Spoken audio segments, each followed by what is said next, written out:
السلام عليكم ورحمة الله وبركاته. بسم الله الرحمن الرحيم. الحمد لله الذي بنعمته وعزته تتم الصالحات وتنزل البركات. الحمد لله الذي هدانا لهذا وما كنا لنهتدي لولا أن هدانا الله. الحمد لله كما ينبغي لجلال وجهه وعظيم سلطانه، حمدا كثيرا طيبا مباركا فيه. الحمد لله عدد خلقه ورضا نفسه وزنة عرشه ومداد كلماته. اللهم صل وسلم وبارك على حبيبنا وشفيعنا مولانا قرة عيوننا إمام المتقين أمير الأنبياء سلطان الأولياء سندنا محمد النبي الأمي الأمين وعلى آله وأصحابه وأنصاره وأتباعه أجمعين. لا أسألكم عليه أجرا إن أجري إلا على رب العالمين. اللهم وفقني لبيان ما يحتاج الحاضرون إليه وما يصلح أحوالهم. إلهي أنت مقصودنا ورضاك مطلوبنا، فأعطنا كلنا محبتك ومعرفتك. بيك الله تبارك وتعالى همّا نذين طاعات إبادت لنذين صالح أمل لنذين خداي için oturuşuqlanıl ve muhabbetlenil ve qadam adımlanıl lütfu keremi bilen kabul edip de hemmäňize ilun içeriğiniz, dost yarıňyz, kawmy hişiňiz, inataňyz, ogul gyýdyňyz, dünýä we ahir saadet gönenmek, ýüze aklyk bersin inşallah. Hudaý Taala ýurdumuzy parahat edip vatanımızı emniyet, ağzı birlik, iman avreyden ayırmasın inşallah. Mübarek aylarda, mübarek ay Ramazan ayı yetip geliyen vaktlarına, tomsun gecelerine, kızgın havalarda, kıyska gecelerde, beyik pek Allah'ın rahmet etip iyi veren Resulü olan gözümüzün nuri Muhammed Mustafa sallallahu aleyhi ve sellemin mübarek şirin siratından gurrunlarının eşters ve almalı derslerini alartıp gelmek elbette imanın alamatıdır. Huday izzetinizi arttırsın inşallah. Geçen haftelerde beyik pek Allah'ın köklemeği bile Uhud urşunun içinde Resulullah sallallahu aleyhi ve sellem mübarek 56. yaşında bir neçe ýagdaýlary hyzmatyňyza ýetiripdik. Iň qyyn ýagdaýlary ýaşaýyşyna ahir bir agyr ýagdaýlaryny geçirip beren wagtlary Uhud jeňine, Uhud savaşyna. 13-14 sahaba Resulullah janyň ýanyna ýetişip onuň öwünçäk dayaw durup Hazreti Talha ibn Ubaydullah, Sa'd ibn Abi Waqqas cennet bilen buşlanan sahabalar on ýerinden 12-13 nefer bolup sahabalar yetişip dayaw durup Nusaybah Ummu Umara diýen zenana we Hazreti Mus'ab ibn Umayr radiyallahu anh Mekke-i Mükerreme'de iň pulkan, iň owadan maşgaýan, iň saçyny ýaglyja gelýän we iň owadan Heyr silagyň içinde ýaşaýan jawan sahaba. Ohum Resulullah sallallahu aleyhi ve sellem awwelin iýeren sefiri Medine-i Munawwaraga, o da şu 12-13 neferiň içinde bolup da Hazreti Mus'ab ibn Umayr şehit bolupdy. Geçen heftede geçdi mungurruňy. Ohum Hazreti Mus'ab ibn Umayr radiyallahu anh zerehi doğanı giyip Resulullah canlı zerehi doğulli Jeng meydanının egin maşı geyevli Peygamberimize beter meňdeşligi varmış. Hazreti Mus'ab ibn Umayr 40 ýaşyndaky sahaba radiyallahu anh. onu öldüren gıygırıptır. İnne Muhammeden qad qutila sallallahu aleyhi ve sellem. Elbette Muhammed öldürüldü. Men öldürdüm şonu dipdir. Resulullah'ı öldürdüm qadip. Hazreti Musab'ı öldür akana. Hazreti Musab şehit bolandan sonra gıygırıp idine gaşin kafirlerin arasına gaşin gıygırıp battır. Oham bir gıygırmak hem Müslümanların hem kafirlerin arasında yayraptır ki Muhammed sallallahu aleyhi ve sellem öldürüldü dip. Oham kafirlerin bireme hamleleri şu guşede qavab dofulmokları bireme yengliptir. Çün ahir maksatları Resulullah'ı öldürmekti. Oham yöne Müslümanlara da bugurrun barıp bireme ikilinci edek şayi evvelli dağını qaytadan Resulullah öldürüldü deyip Müslümanların da bireme havası kaçıptır. Oham Resulullah sallallahu aleyhi ve sellem yani ki 12-13 tane sahabaları bilen وحينئذ استطاع صلى الله عليه وسلم أن يشق الطريق إلى جيشه المطوق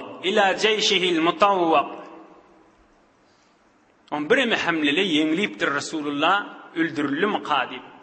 Yani 12-13 nefer bilen ol arada muhasara olup duran, döwrügün kafirle alıp duran qoşuny ki 20-30 nefer sahabası ba şoňa gaşyn öýdüni ýetirmäň pikirinde bolupdyr. Oham sahabalar bilen şoňa gaşyn ograp, awwelin gören sahabaň mir görse Resulullah ba bile bilen gıygırıptır. Ya ma'şeral muslimin, abşiru hada Resulullah sallallahu aleyhi ve sellem. Ey Resulullah ba diptir. Ey boşluk Müslümanlar diptir. Oham Peygamberimiz fe aşara sallallahu aleyhi ve sellem ileyh en isbit.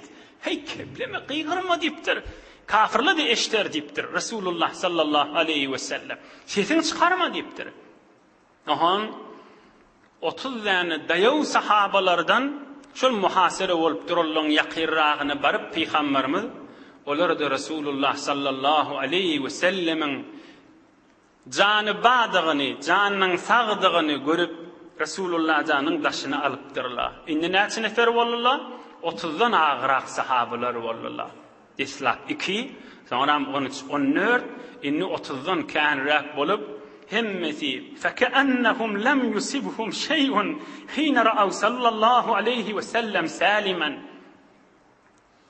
birlerinin dişide ölüptür, birinin ayağı kan akıptı, innan canlar yaradan dolu da.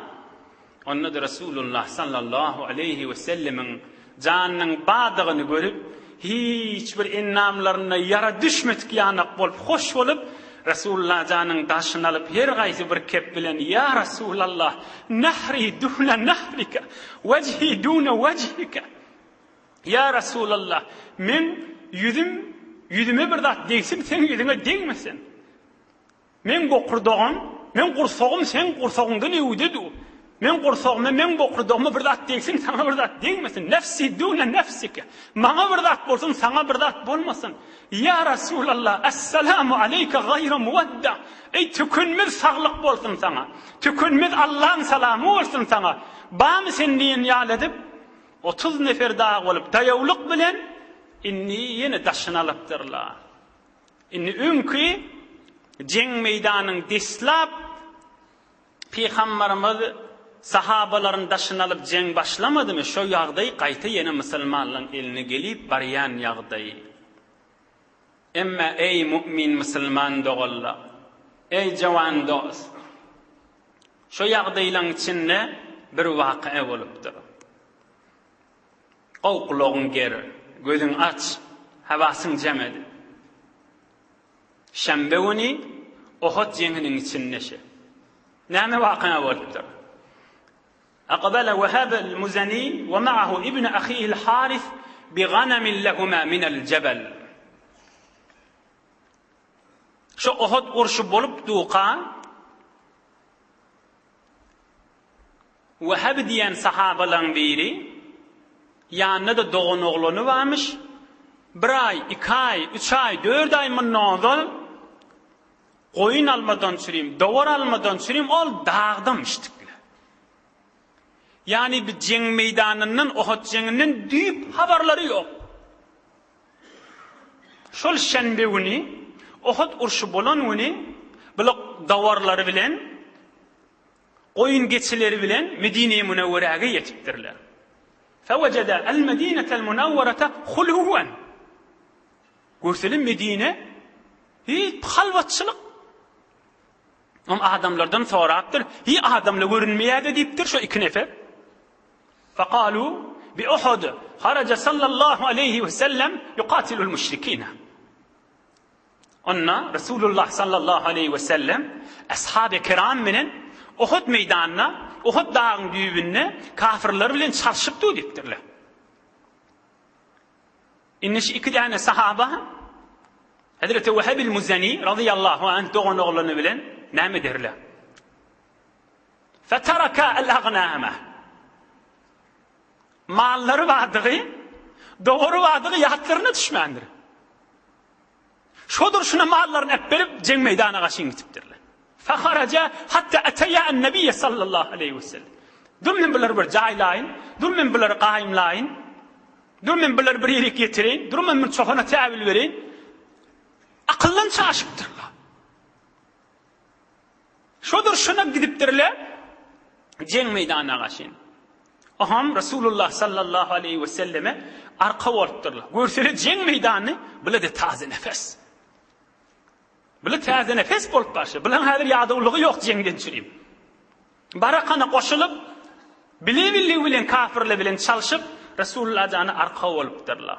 فانفرقت فرقة من المشركين فقال صلى الله عليه وسلم من لهذه الفرقة وهم كافرلان bir tipi 10 nefer 50 nefer neçe neferde olayan bolsa birdenne çıkıp qaytıp dursa cenk meydanına Resulullah'a kaşın.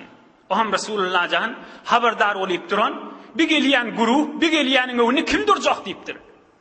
Am Hazreti Vehb ol taze nefes olup gelen ana ya Resulullah ödüm ma deyiptir. Kılıcı bilen bar bulap innam can yaradan ne olmalı ha? Onları iyiliğine kavuptur. Bir eden işe. Fenferakat firqatun ukhra. Oham yeni bir anırdan 15 nefer, 50 nefer ya 100 nefer yeni de öz başına bir tip öz başına bir kafirlan guruhu o da qaytıptır. Resulullah can men li hadihil firqa? Muna unne kimdir orqa deyiptir.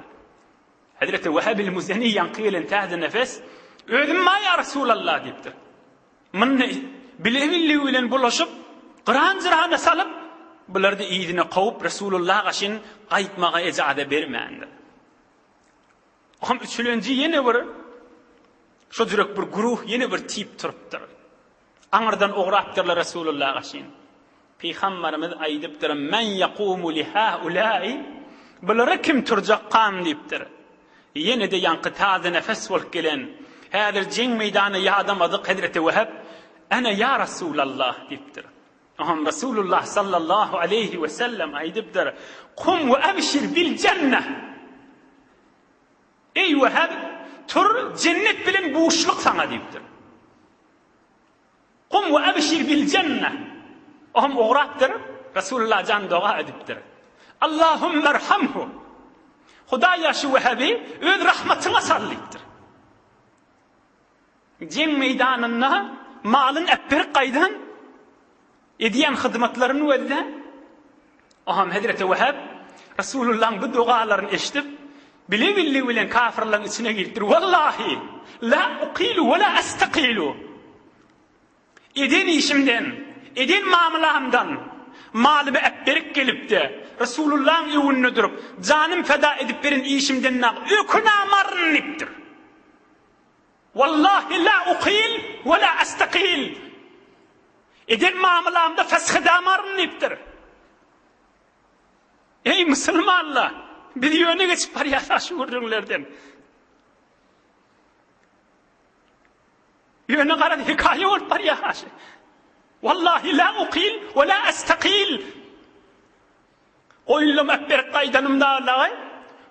Bir mamleden ya Allah bi Resulullah canına kum ve ebşir bil cennet dedi. Özünün özü beğenip yarılacak bolup Allah bilen ant bolsun edin mamlamda öküne mak deyiptir. Malım ekber qaydıp Resulullah'ın evine durup qurfoğum evime orta yavduranım deyiptir. Ve hiç vakti mamlamın fesih olmağını istemak dem deyiptir. هم şodur şuna varıp فقام فدخل في صفوف المشركين حتى اشتملت عليه الأسياف والرماح فقتلوه. بقدر نayda kan deyiptir. بقدر şemşir kan deyiptir. بقدر kılıç kan deyiptir. Şo märkan içinde şehit bolup yıkılıp kalıptır. Şo märkan içinde yankı dayawdurmaklığı bilen şehit bolup kalıptır. Hazreti Ömer'ül Faruk radıyallahu anh soňralarda da yoldaşlarına, sahabalarına şol jeň meýdanyna bawa ýoklara şu gurrunlary tarif etýänna, haýsy gurrunlary ýanky işten gurrunlary.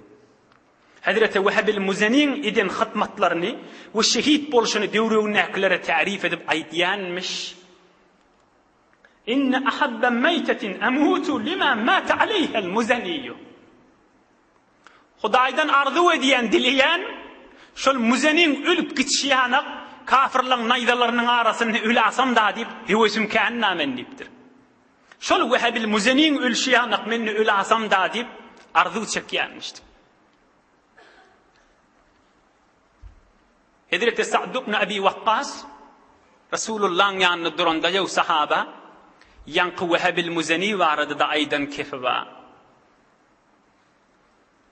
Eşhedü la ra'aytu Rasulullah sallallahu aleyhi ve sellem waqifan ve huve maqtul. Oy gurrun kamil bolsun soňram galmasyn bu gurrun. Hazreti Vehbil Muzani radıyallahu anh ruhunyň hoşlugynyň hatyryny üçin inşallah elbetde ruhu hoşdur.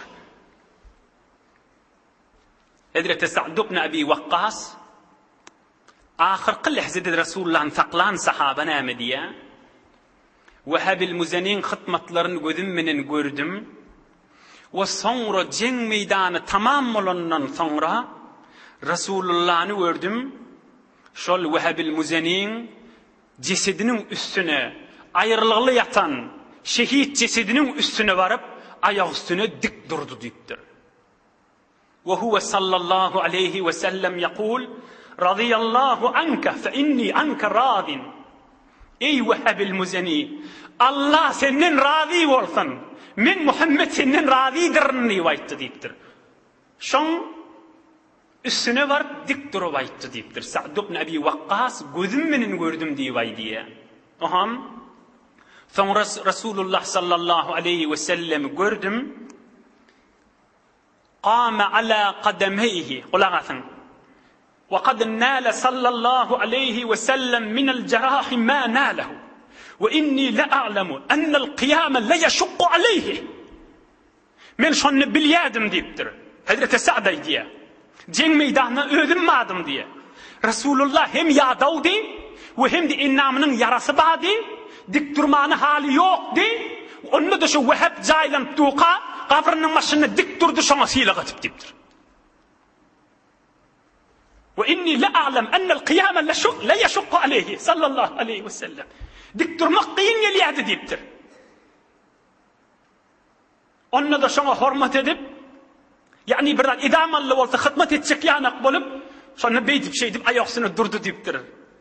شان ينقى Vehbil Muzani دنشريم.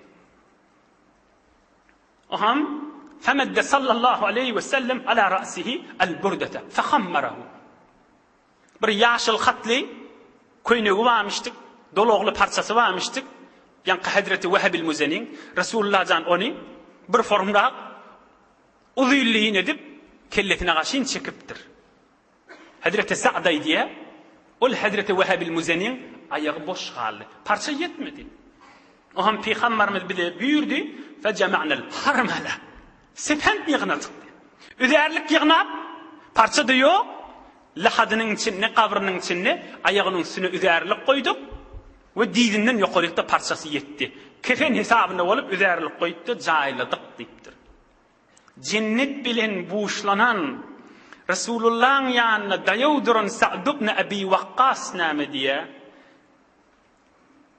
Men Hudaýdan arzu edýän şol Muzaniň kiýanak ölüp gidem bolsadım da ýöne ajalym gelmändir, giýjäk alym da diýipdir. Ýoksa şo jirek Rasulullah hormat goýuşyp, edir Rasulullah ona hormat goýup, dua edip, onu jaýlap, şu ýagdaýda meni geçasadım da diýip arduwa girdim diýip durýar ene. Ajalym gijagy alypdyr da diýipdir.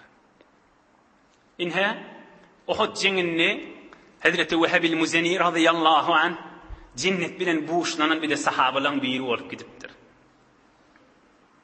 Ey mümin musulman dogalla bir 5 daqiqa ol ders alaýlyň bu gurrunlardan. Bu gurrunlaryň üstünden geçmeklik gelişik diýer musulman adama. Näme diýip bular fakat kıssa bolup geçmeli. Näme diýip fakat hikaye bolup geçmeli.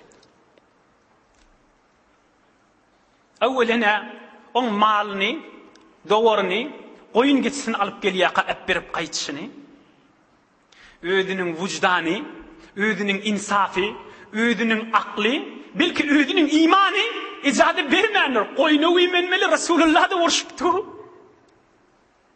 Näzire iman ijady bersin. O da bir beýik adamlaň, bir merde adamlaň, ewliya adamlaň.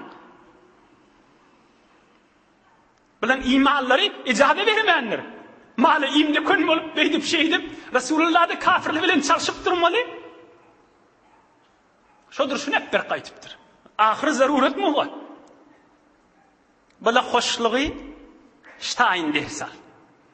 Bular hoşlugy, saadeti, gönünmegi Hudaýyň ryzaýatynyň içinde gözläpdirler. Ohum gönünipdirler. Hoşlugy Hudaýyň nurunyň eteginde gözläpdirler. Gönünipdirler. Hudaýyň ryzaýaty ýerde ba bolsa, hoşlukda şu tahtadyr diýip, Allah'a we kıyamada cenneti imany kamil bolup ugrapdyrlar, gönünipdirler. Gör Hazreti Ömer'in arzu etişini, şoň kıyal ölsem da diýipdir. Gör Sa'd ibn Abi Waqqasy, şoň kıyal ölsem da diýipdir. Ey mümin musulman dogalla, o direk arzuwlar edip bilmesek de, hi bolmany dogamyň içinde goşaýlyň. Ger qadamat hast, şo merdan boro. Ver amelet nist, şo Sa'di benal. Amalyň ba, gel merde amal bol. Amalyň ýok, doga bir ette. Hudaýa hi bolmany imanyň içinde geçeý. Hudaýa menne gow bendelenden et. Hudaýa maňa da cennet nesip et. Hudaýa menne rizaýatynda sal. Hudaýdan ihlas bilen şadatly dilense, Hudaý berjek däl diýermay. Erhamur Rahimin gaçyndan gowarmay. Ey mümin musulman dost, ey jawan dost. İnsanlar özünü yitiripdir bu zamanda. İnsan Hudaýyny ýadyndan çykarandan soňra özüni ýadyndan çykarýar. İnsan hoşlugy günahyň içinden tapjak bolupdy. Hudaýyň garanky bolan ýerinden hoşluk tapjak bolupdy. Hudaýyň garankydan ýerinden ýakçylyk tapjak bolupdy. Oham näme diýär? Günah yerden güljek bolýar, gaýgysy köpelýär, narahaty köpelýär, çaýsy awlyk bolýar, nahara awlyk bolýar, erheliň arasy degýär, enata ogulgydyň arasy degýär. Oham maksadyna yetmedi da, inni öwrilmeli Allahyň ýoluna, inni näme diýär? Ah! Bu günahny äpberip, başga bir günah edip, ýene ýüregini jaýlaşdyrjak bolup, öňkü narahatynyň ýerini tutsun diýip, haram zat bilen ýene özüni dewa etjek bolýar da.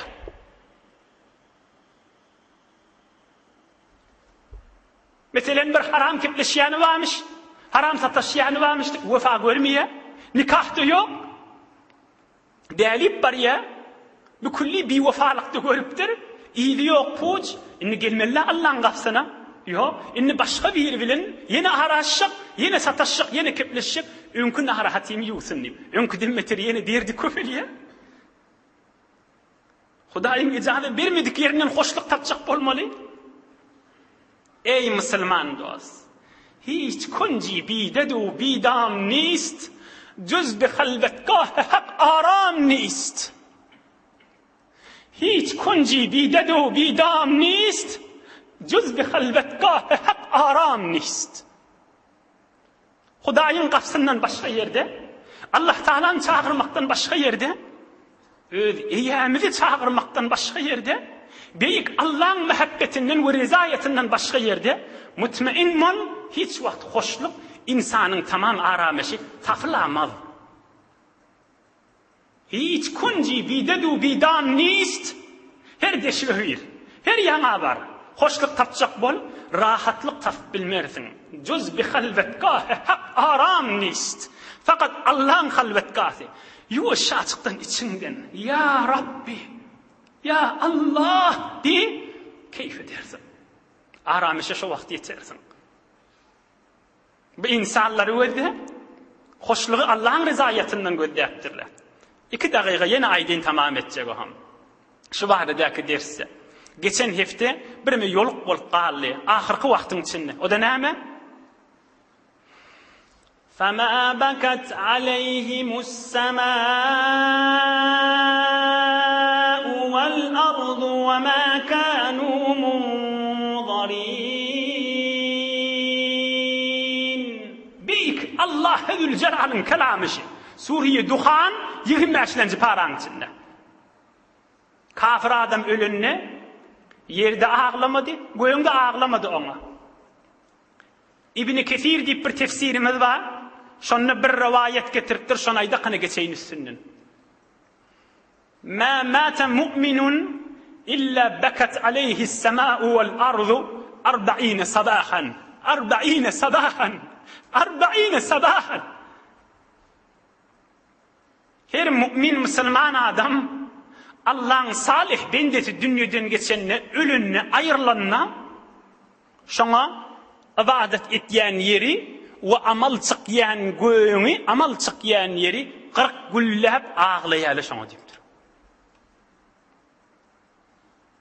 İbadet ediyen yeri ve amal çıkyan yeri 40 güllep ağlayalı deyiptir. Emme kafir fasık adam ayrılanına begin yerler.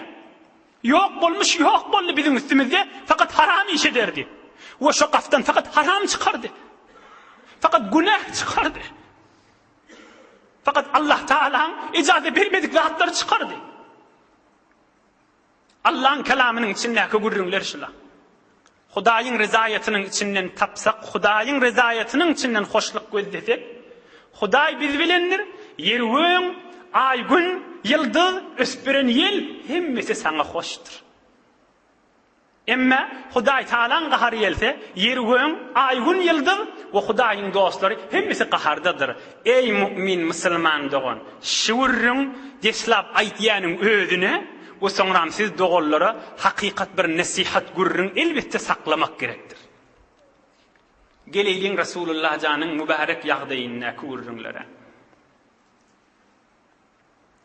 قال ابن إسحاق فلما أسند صلى الله عليه وسلم في الشعب أدركه ابن خلف قوة ذات 30 sahabası bilen qow özlerini yığnap Uhud dağı gaşin arkalarını berip yaxşı bir iki difen arası dağın arasını qow yer tapıp Resulullah can dağı gaşin arkasını berdi. Oňa çeli aňyrdan ol qadim Mekkedäki düşmanlarynyň biri Ubey ibn Halaf diýen bir laneti zaňyr betbaht adamyň biri aňyrdan gaýdypdyr. Aty bilen bile. Wa huwa yaqul ayna Muhammad la najawtu in naja sallallahu alayhi ve sellem. Ýerde aýtşy Muhammed diýip aňyrdan gıýgyryp gelýänmiş. Eger Muhammed salim alsa men ülaýyn diýenmişdik. Men alarını şonu şigedek deyip dofulup qaydıptır. Yankı İbn Halaf diyen kafir.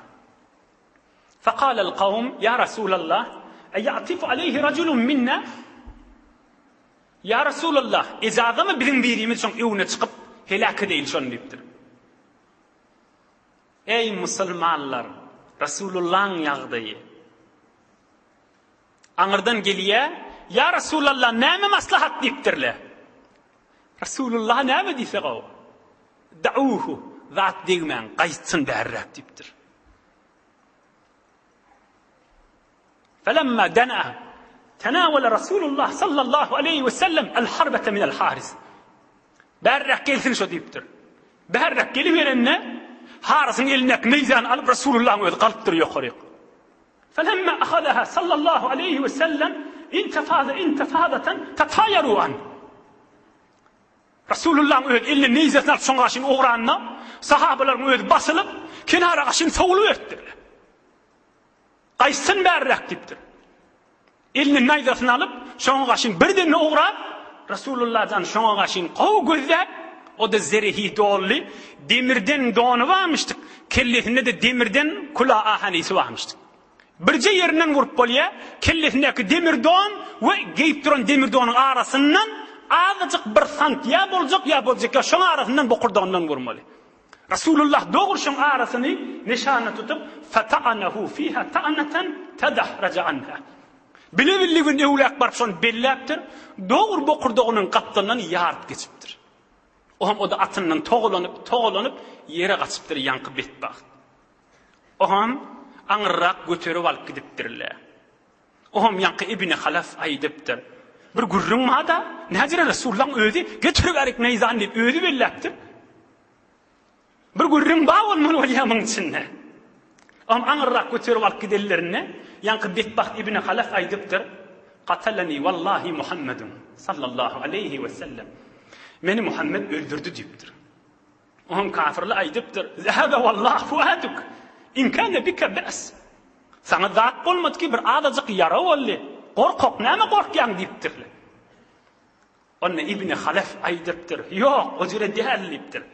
Men odul Mekke'de kaq Medine gelme kaq şu Muhammed'e aýtdym. Ana aqtuluka. Men seni Muhammed öldürürün diýip aýtdym diýipdir. Şonda şu Muhammed bana cevap berdi. Bel ana aqtuluka inşaallah. Emma o Muhammed bana cevap berdi. Yok men seni öldürürüm diýip aýtdy diýipdir.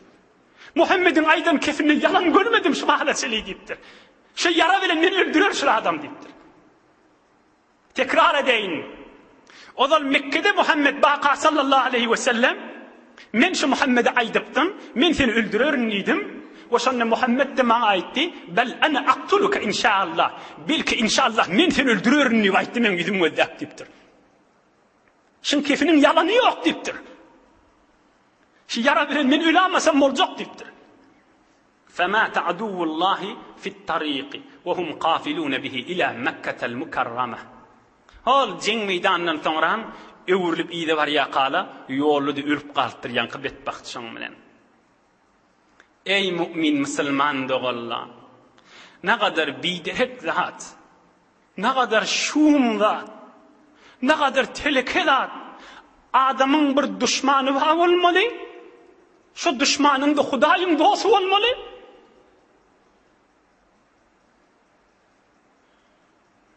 Adamın düşmanı olmalı. Bir ýigrinciň olmalı. O da näme üstüne? Dinin üstüne. O da Hudaýyň dostu olmaly. On sürede şonu öldürürün, şonu azap ederin ip gelmeli. Resulullah'dan dua ediyenmiştik. Allahümme rzuqni hubbaka ve hubbe men yuhibbuka. Hudaýa bana öz mehabbetini ber. Emma Hudaýa sen dostluğunda gowy göreýin diýenmişdik. Ey mümin, ey Müslüman, Resulullah'ın duasy. Allahümme rzuqni hubbaka ve hubbe men yuhibbuka ve hubbe amelin yuqarribuni ila hubbika. Hudaýa öz mehabbetini bana ber. Emma seni gowy görýärlerde gowy göreýin. Hudaýa sen dostluğundaky ýigrinji görämaýyn diýenmişdik. Sen dostluğundaky düşman görämaýyn. Sen dostluğuny ýokuş görämaýyn diýenmişdik. Rasulullah bilen seni öldürürüm diýişmeli. Ondan sonra Rasulullah'ın on ýagdaýyny gözden. Rasulullah'ın öýüni naýdalyp şonu öldürjek bolup dofulmaly. Belli bolýa Hudaýyň düşmanyny düşman görmek wezifämizdir. Öýüň gowy kökezjek bolup, palany bitir gowy adam diýdirjek bolup, haramda gitipbäke, harama bulan ketipbäke, ýene de jaqyllaşyp şoň menen gülüşip, eger haram iştaq tarap etmeýän naýana, hala ahun bol, hala garaçy bol, hala bazary bol, hala işteş bol, hala sof bol, hala beýlik bol. Musulman adam Hudaý Taala her ýerde aýdanna Ya eyyuhellezîne âmenuttaqullâhe ve qûlû qawlan sedîdâ. Ey iman getiren bendelerim diýip aýdýar. Ey ahun, ey molla, ey sofi, ey işan diýen zat ýok Hudaýyň bir ýerde daýdan Qur'an-ı Kerimde. Her ýerde aýdanna ey iman getiren bendem diýip aýdýar. Giyimli selleli takkallı diyen yeri yok. Birce yerde de yok Kur'an-ı Kerim'de.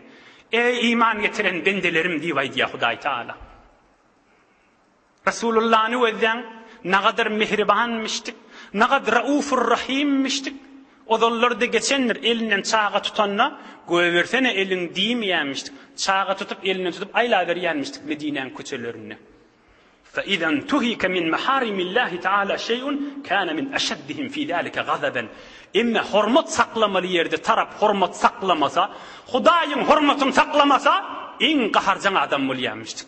Resulullah'ın ahlakı şey. Kaza fi şemailil Muhammediyye. Haram iş edipdi, bilmenşik bolmalı, gülmeli şoň menen. Resulullah'ın ýagdaýyny öýde, nagat mihribanlygyny eşitýän, emme ýanky adama getirip naýdan diýip şoňa gaşyn dofulup öldürýärmi seni bilmeli. Hudaýyň ýanyna ýigrinji adamy ýokuş görmek wezifämizdir. Hamrak sırap öýdüňe gowy diýdirjek bolup, ey Kur'an-ı Kerim okuyan musulmanlar, ey Kur'an-ı Kerim'e katnayan mümin musulman ayallı gollar, menne hatmi Kur'an'ımma, mende kelaslanma, mende bernamalanma, maşallah, Allah'ın haram eden zatını yokuş görmek elbette vazifendir. Haramı bulaşıp veren adamlara da elbette vazifendir. Palani Kur'an okuye, palani Kur'an defteriye, yeni de şu zatları yokuş görene ki koşulup belki didirmeydin ödümüde. Huday için mescidin içinde, mihrapta minberin içinde ödüme ve mümin Müslüman Türkmen doğullama nasihat diye Resulullah'ın ýagdaýyndan aýdyp Kur'an-ı Kerim'den aýdylyp duran zatla. Resulullah'ın senetli gurrundan aýdylyp duran ýagdaýlar. Ödümde ağlamaýdym. Bu barada Resulullah'ın bir aýdan sözüni aýtsak, o hem Müslüman adam öz geregini alasın. Qala sallallahu aleyhi ve sellem bütün mümin Müslüman Türkmen doğullar ozit eşitsin Resulullah'ın sözünü.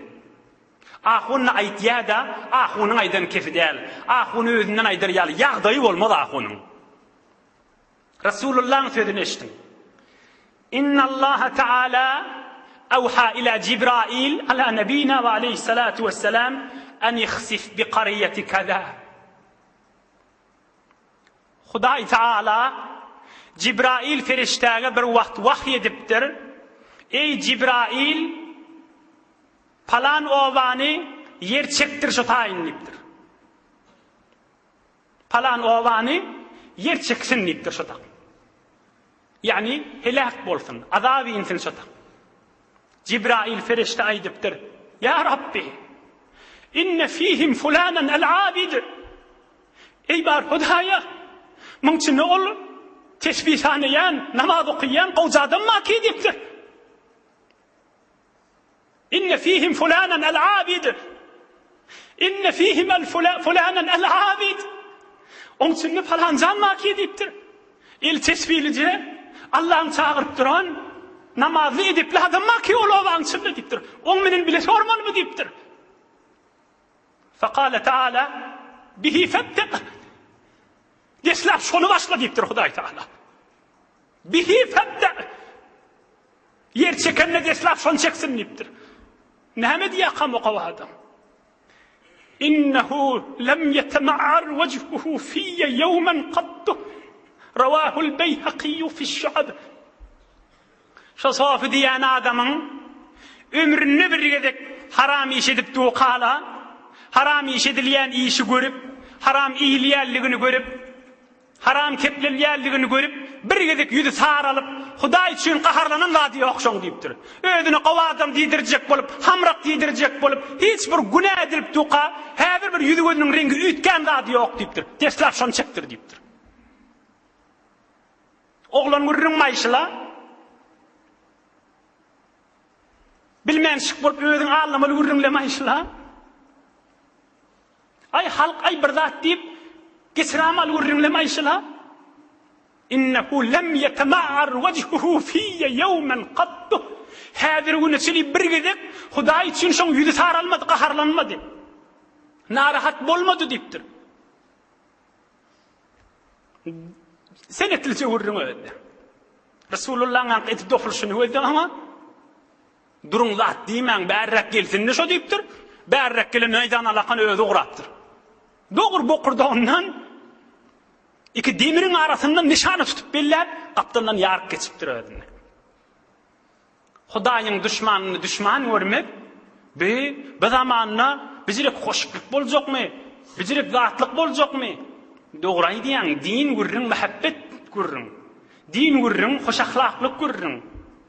Emma wagtyky aýdýanyň bilmeýän, Hudaýa hormat goýana, dine hormat goýana ýüregiň eteginden narahat bol.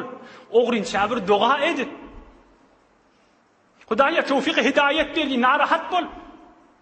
Oňa da narahat bolmany, oňa da gowy görünjek bolup hoş ahlak bolmak imanyň isteýän zady däldir. 3-4 daqiqa wagtymyz bar ýene-de. Gelýin Rasulullah janyň gürrüňine. 30 nefer sahabalar daşyny aldy. Rasulullah jan bir dağa gaşyn birmi ýokarrak çykyp bir meýdany ele almaň pikirini bolupdyr. Aham sahabalary bilen ýuwaşlyk bilen arkasyndaga uryp dağa gaşyn çykmaly bolupdyr. Wa fil asna'i aradat sakhratun min al-jabal fajalasa tahtahu ahadul ashabi. Aham dağa gaşyn çykyp barýaka öwünden ulukon sahra daş çykypdyr. Rasulullah jan zerihi doňna çykmak kyn bolupdyr. Derru sahabalaryň biri bir rivayetde şol tamam yaraly Talha ibn Ubeydullah radıyallahu an Rasulullah janyň etegini derru eňilipdir. Ya Rasulullah, arkama minne çykdypdyr. Aham Rasulullah jan mübarek aýaklaryny ýanky sahabaň arkasyna goýakany daşyň üstüne çykyp, ýaxşy döwrewelläp sahabalaryny daşyna alypdyr. Aham kafirlaryň ahyrky hemlesi. Inne almasak alıp bilmeýäs bila dağa gaşyn çykyp barýar diýip dofulup kafirlaryň biremesi dağa gaşyn çykypdyrlar. Oham Rasulullah jan doga edipdir. Allahumma innehu la yenbaghi lahum an ya'luna Hudaýa kafirlara gelişmeýe bizim üstümizde çyksyn diýipdir. La yenbaghi lahum an ya'luna Kafir bizim üstümüze çıksın gelişýän ady ýok diýipdir. Sahabalaryň gaýrata mindiripdir. Gaýtadan Hazreti Ömerül Faruk ýany aklar bilen dofulup, ok atyp bilýän, ok atmak bilen, tir kaman bilen, kılıç vurýan, kılıç vurmak bilen kafirler etek gaşyn düşüripdirler. Şo taýda ahyrky ýagdaýda hyzmatyňyzy ýetirip tamam edin, aňyrdy 3 daqiqa. Oham kafirler etek düşüp inni dofulup alyp boljak däl, jeng tamam etmeli boljak diýip etek gaşyn düşüpdirler. Emma sahabalar ve kana'l muslimun fi halatin minel alam vel hammi vel gammi sahabalar tamam narahat aldırap duranmışdyklar. Birimi jeng ýatışdy, Rasulullah'ın ýagdaýyny görüpdüler. Ennami yara düşüpdir, dişi gaçypdyr. Ýene gaýtadan kafirler dofulajak ýany titirişip duranmışdyklar. Allah Taala şol sahabalara uky beripdir şo ýagdaýda. Ali İmran surasynda 154-nji aýatda Hudaý Taala aýdýar: "Auzu billahi mineşşeytanirracim. Thumma anzala aleykum min ba'dil ghammi amanatan nu'asan yaghsha amanatan nu'asan yaghsha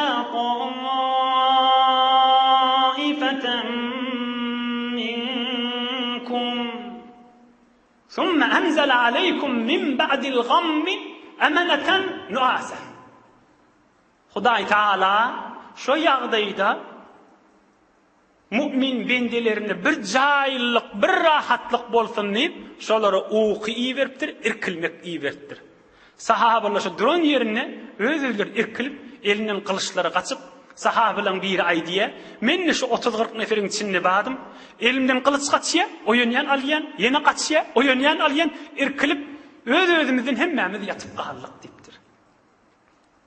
Aham hemmesi oýanyp, hemmesi ýürekleri jaýly bolup, bir ýadawlyklary çykan ýany bir irkilip turanda, bir ýadawlygyň çykýa gaýta sarahal bolýanda. Allah Taala şo ýagdaýda mu'min musulman bendelerini jaýlyk bolsun diýip ukyny beripdir. İnşallah inniki fırsatlarda Hudaý köklediğinden Resulullah canın mübarek siratinden ve almalı dersleri Hudaý pek köklediğinden hizmetini de yetirer inşallah. Hudaý Teala iman abreyden ayırmasın. Parahatçılık, ağzı birlik, emniyetlikten ayırmasın inşallah. Marizlerimize şefa versin. Musafiratta, hizmette, qurbatta tamam müşkilli doğulla. Allah Teala asan etsin inşallah. Bir alham, üç kul huvallah, Suriye felak ve nas hoş okuyayım. Ötüllüğün ruhuna bahşedip, iyilvün vatanımıza dua eder. Hudaýdan gat umidimiz känir. Tamamı gat känir Hudaý duamızı boş koyuverip de qaytaramaz inşallah. Okuyuverin. Euzu billahi mineşşeytanirracim.